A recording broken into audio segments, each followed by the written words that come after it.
This is Life Transformation Radio. Prepare to engage. Seatbelt activated. Download initiated. Your quantum journey of transformation begins in 3, 2, 1.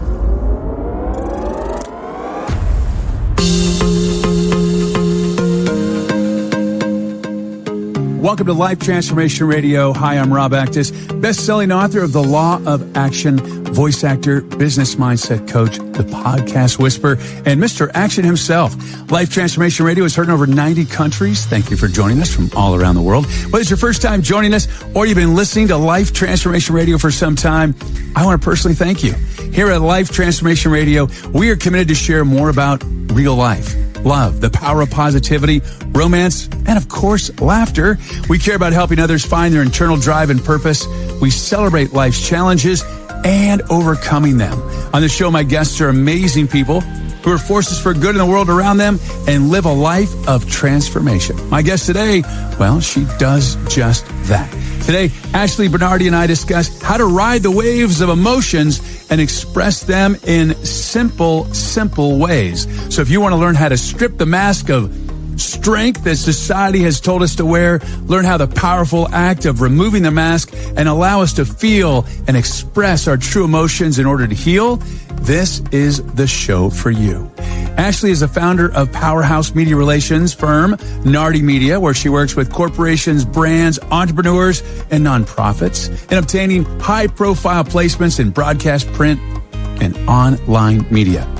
Well, we have a little bit in common. She, unfortunately, suffered the traumatic death of her father at a very young age. I just lost my father just a month ago. And then she also was diagnosed with Lyme Disease and postpartum depression to the birth of her third child, deepened her passion for health, wellness, and spirituality. And it taught her how to access her own authentic power to heal her life. Ashley, welcome to Life Transformation Radio. Rob, thank you so much for having me. What a pleasure to be here today. Absolutely. So, I love the fact is that, a lot of people, when they have a traumatic thing happen to them, they stay strong. They stay strong. And it tends to cause a lot of problems. So first of all, I know it was you were young, but still I want to send my love and compassion for you for the loss of your father, especially as a young age. That must be really, really difficult. Well, yeah. And I mean, I want to extend the love and compassion to you as well, given that your father just passed away. And I remember those early days of that grief and trauma and not wanting to even address the fact that he was gone. So I'm sending you my love and compassion because I've been there. And yeah, my father did pass away when I was 11 years old, very suddenly, very traumatically, in my eyes, because I was a child. He suffered from a sudden death heart attack when I was 11 years old, right in front of me. I had kissed him good night, and I love you were the last words that I ever said to him. And I love you too, honey, was the last words that he ever said to me. And I went to bed, and right after that, my mom could hear moaning from the other room, and she screamed. And my 9-year-old sister and her tag team CPR on him, and I had run to call 911. I ran out the door to get the neighbors, and what we learned was that there was just nothing that we could do to save his life. His heart was 90% blocked. And, that's a lot for a little 11-year-old and 9-year-old kids to face with, I had this shame for many years of my life that I just didn't do enough to save him. And despite many people trying to want to help me, my mom getting me these fantastic, renowned grief counselors, I just didn't want the help. I wore that mask of strength for years and years and years and years. And my father was an Army colonel. So, I was always told, Ashley, you're so strong. You can be strong. You can be a bear like your dad. And I was like, okay. So, on the inside, I was so broken and in so much pain. But on the outside, I looked like I had all my shit together, to like be quite frank. Right. I was this Oscar-worthy actress of appearing like everything was fine and not even wanting to address the fact that my father died. So if anyone who is listening, who is, you know, putting on that mask of strength, and I know many of us do when we're faced with a health crisis, COVID, the pandemic, loss, you just lost your father, your society tells us, or maybe we assume that society tells us that we need to be strong. But what I want to say to you is that you don't need to be strong. When they say the saying, and I say this in my book, the saying, fake it until you make it, I hate that saying, because that is just insinuating that like you fake how you're feeling, and really like if inside you're hurting, let it be known and feel it, because I've learned that that's the best way that we can move through our pain and process it. That's where transformation really happens.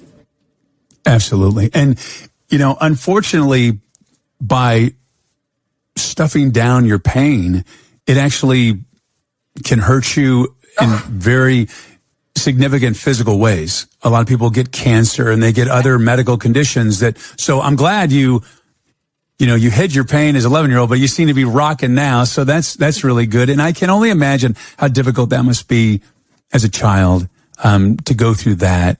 And then you want to be strong for your mom. Yeah. And then you had the burden of like, I didn't do enough to save my dad. Oh yeah. That's a lot.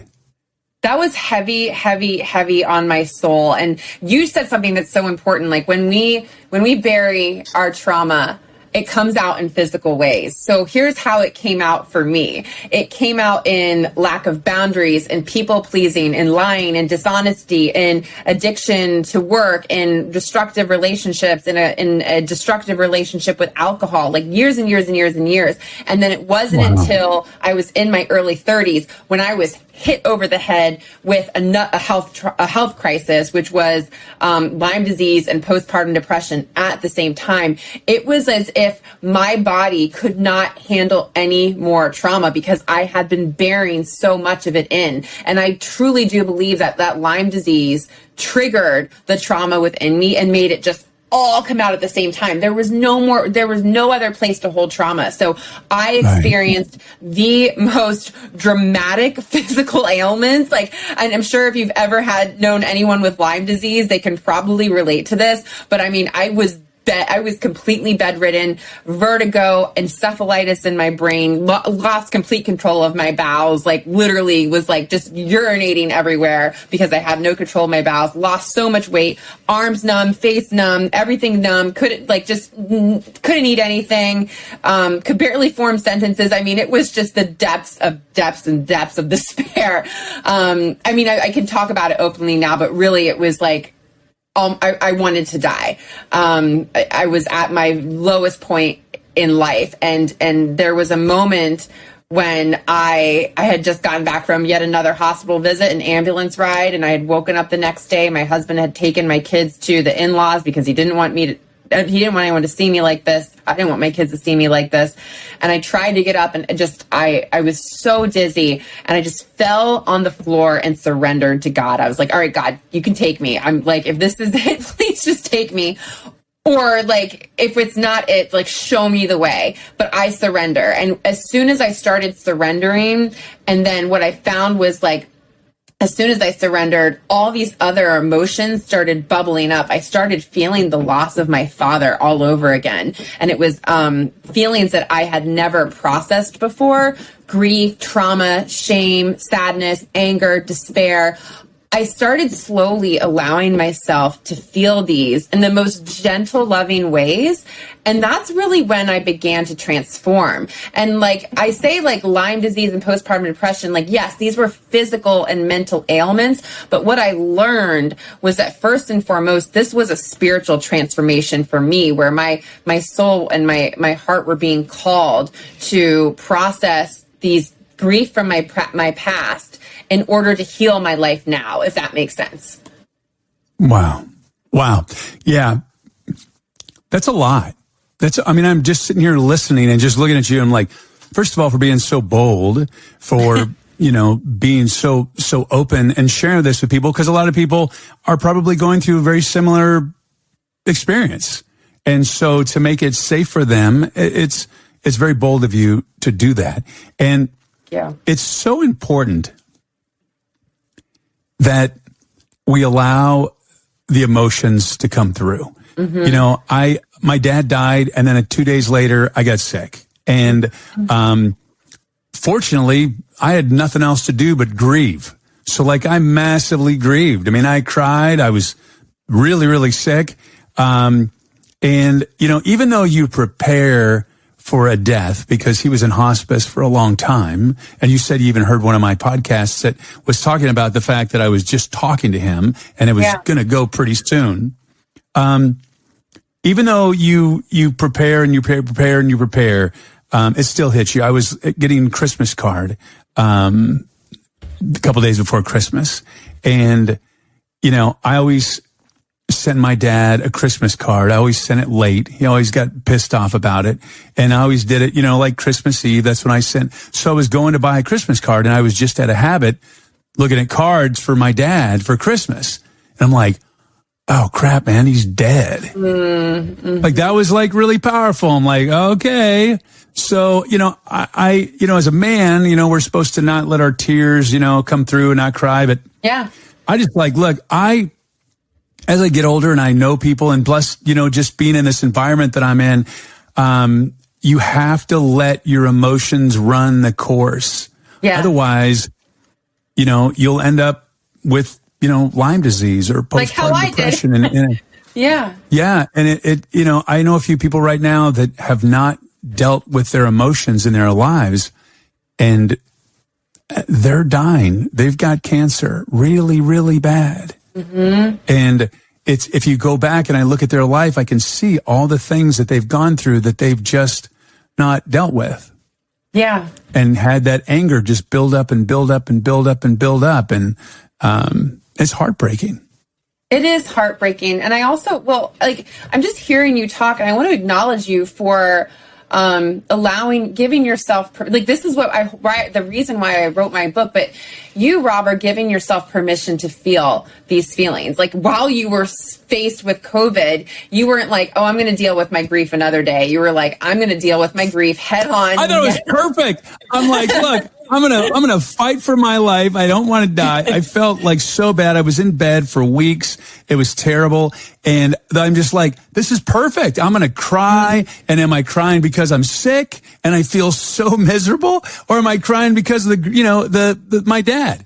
And, you know, my mom is 93. It's going to happen again. I just talked to her just the other day, and in her house, someone got COVID, and I'm like, I don't know how you at 93 ever going to survive that. I said, so if this is our last conversation, you know, I'm telling you everything I got, but I know I have to grieve for that because that's coming soon. You know, my mom's going to die. So. Oh yeah. Anticipatory grief is a whole nother thing. I mean, that's something that I've even had to work through as a child survivor of childhood trauma.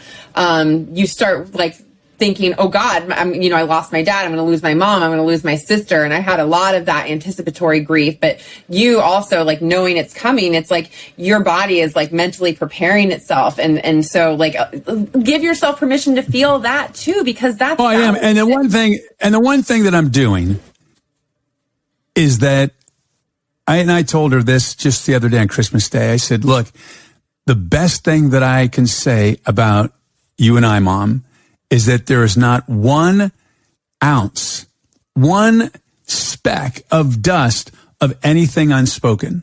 We are so crystal clear on everything in our life. I mean, yeah, would I like to tell her I love her just a few more times? Yeah, that'd be great. Would I love to hear her voice? Yeah, that'd be great.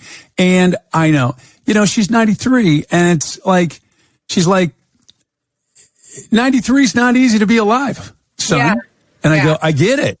Yeah. You know, I saw this thing on the internet the other day, and this woman's 40. She's like, oh, when you're 40, man, you know, it gets a little tougher to get out of bed and this, that, and I can't imagine what it's like to be 93 years old. Going to the doctor all the time, and your body doesn't work right. And she's not sick. I mean, she just stopped driving, like, probably, God, right before COVID hit. So a couple of years ago. I think she still drove during COVID. 91 years old. Amazing. So, you know, she a little fight. She probably shouldn't have been driving, but shouldn't drive anymore. But, you know, it's just amazing how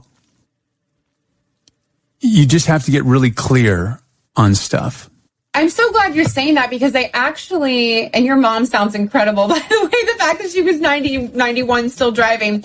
I have a chapter in my book about making space for brave conversations, and how and I interviewed a doctor. Her name is Dr. Martha Callahan, and she has this incredible book called A Death Lived, where she helped her dying husband really move through death in a beautiful way, as opposed to just not talking about it and acting like it's not happening, which is like what a lot of people do, that put on that mask, like, oh, we're just going to ignore it. She made it a conversation. And I was so inspired by that. I ended up interviewing her for my book, because I feel like, in my instance, I didn't have an opportunity to say goodbye to my father. And this is what I learned, is that it's always important to make space for brave conversations, whether or not someone is dying, because you want to know, like, what is their death going to look like, and start talking about it. Because I do think death, and this has taken me a long time to learn, Robson. I know you just lost your father, but I do think death can be a beautiful thing. And I think that it is also possible to have relationships with your loved ones, even in death. Like, I have a great relationship with my father now. It took me almost 27 years to get there, because I was that kid and that adult who never wanted to visit his gravesite. But now, because I've done so much healing and processing of my emotions, I have a completely different relationship with him. I pray to him. I do sacred writing and journal. And just recently, I ran the Army 10-miler in his honor. And afterwards, I went to visit his gravesite, and I sat there and I talked to him and I cried, and it was amazing and so beautiful. And so I just think it's so important for us to make space for those brave conversations before our loved ones pass on. But it's also possible to have conversations, in my eyes, with our loved ones after death. And I do think we can see death in a different way once we've given ourselves the opportunity to move through that grief and process it and come to this place of beautiful acceptance, which is where I am at now. It's taken me a lot of work to get there. Like, for me, 27 years, but this is why I wrote my book, Authentic Power, because I'm hoping that it doesn't take people that long. Like, having been through the ringer of this and coming out on the other side healed, my hope is that people give themselves permission to feel these feelings, not bury them for 27 years, and begin to have those brave conversations with themselves and with them and with their loved ones too. Yeah, it's interesting. So as my dad was starting to pass, and he's in hospice, and, I learned a lot from some of my guests, but other than that, I had a lot of conversation. I said, look, Dad, you don't have to wait for me. I'm not coming to San Diego to see you. I'm not going to see you. You don't have to wait for me. We're good. I forgive you for everything that you've done. Please forgive me for anything that I've done. And, it was, how can I put it? I told him, the very last day, right before he died, I talked to him hours before he died, and on FaceTime, he smiled. I always had swing music for him. And, I told him, I said, look, Dad, it's time to go. Your sister's there waiting for you. Your parents are there.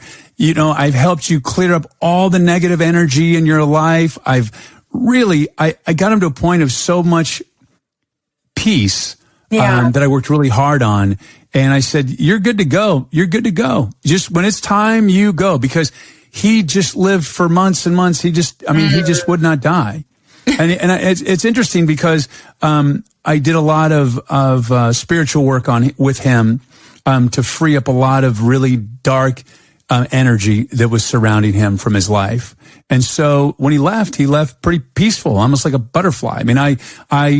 He was dying as I was talking to him on FaceTime. So right then I was on FaceTime with him, and they're like, oh, he's dying. He died. Oh, okay. Wow. So that was kind of interesting. My godfather just died just a couple days ago, right before Christmas. It was his sister's husband, and just a great guy. And it's like, as you get older, I look around my family and I'm like, okay, they're going to start dropping like flies. This is going to be really interesting. So, one of the things I talk about in my book is that you got to live every day like you want to be alive. Yes. And that's with your people. Yeah. Like, you got to tell them. All the people that are important in your life, you tell them all the time. Yeah.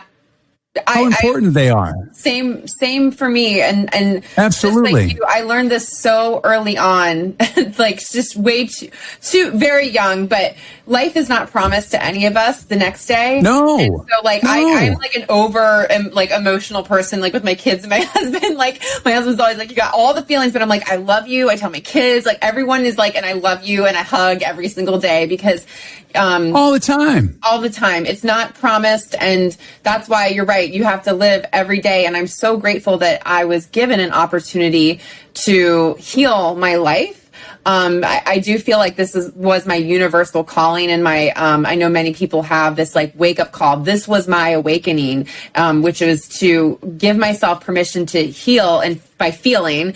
And now I'm just so honored to be able to share that story, my story, with others. So hopefully other people will give themselves permission to feel all the feelings in order to move through painful moments. And when I say like feel the feelings, I'm not saying like sit and wallow in your like grief and depression and despair. Like there's healthy ways that you can cope and move through emotions, which I talk about in my book. And I interview. It's almost like swimming. It's almost like swimming through your feelings. Yeah. Like if you look at it like in just water and just swim through your feelings. Exactly. Yeah. It is. It's a swim. It's a dance. It's co-creation. A float. Yeah, it is. It's like, I always say, like, in the same way we experience joy and, like those feelings are there for a reason, in the same way that like grief and anger are there for a reason. They're meant to be processed. And sometimes they can be processed in a primal way, which is like screaming and crying and like hitting a pillow. And I talk about that in the book. Or it can be processed in a different way. Maybe it's, writing, journaling, meditation, breath work, walking in nature. I even have a whole feel framework that I developed to help me move through messy and uncomfortable emotions. But I always say that like they're a gift, in the same way that I see Lyme disease and postpartum depression as like the greatest gift I've ever received.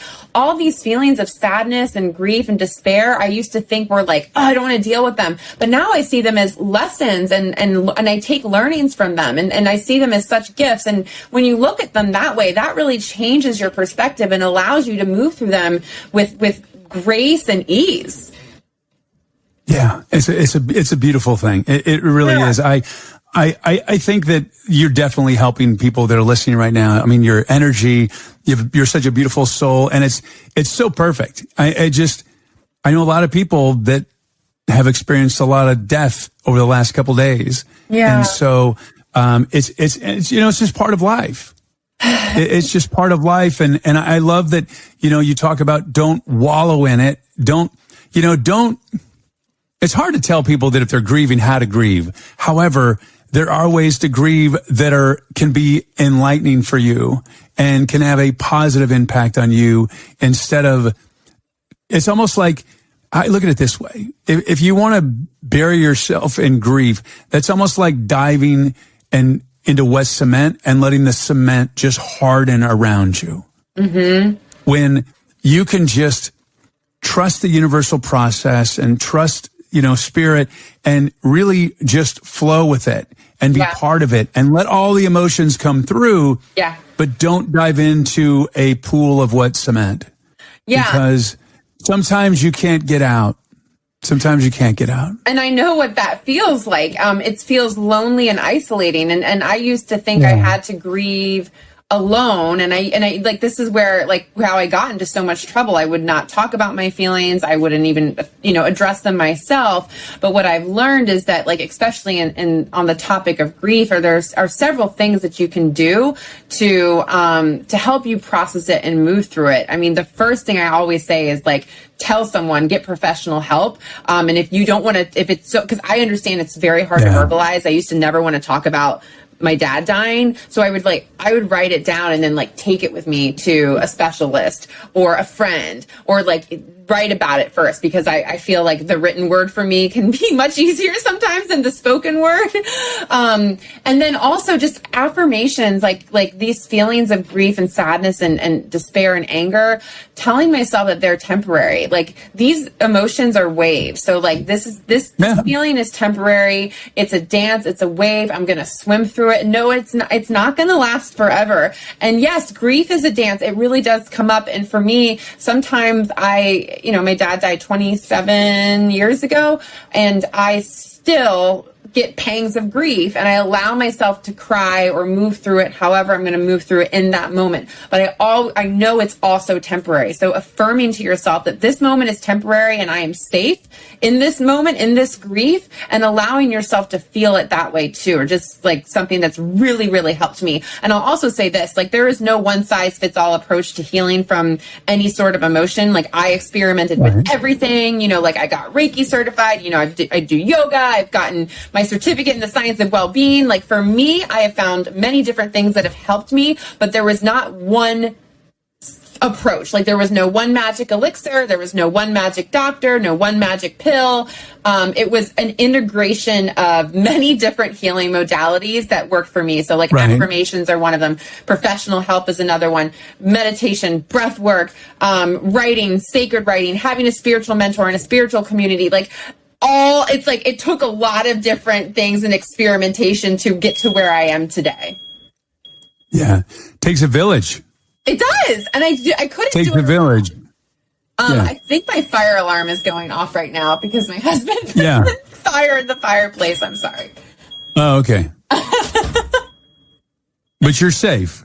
We're fine. Yeah. It's just the fire. You got it. Okay. Sorry about that. All right. Just want to make sure that you're safe. Yeah. He's starting the fire. I would not want to experience your house burning down at the very moment. That would have been, no. That would not have been good. So we're glad that you're safe. But it's good to have a village supporting you and to really be bold in being vulnerable and letting your people, your tribe know that you're hurting.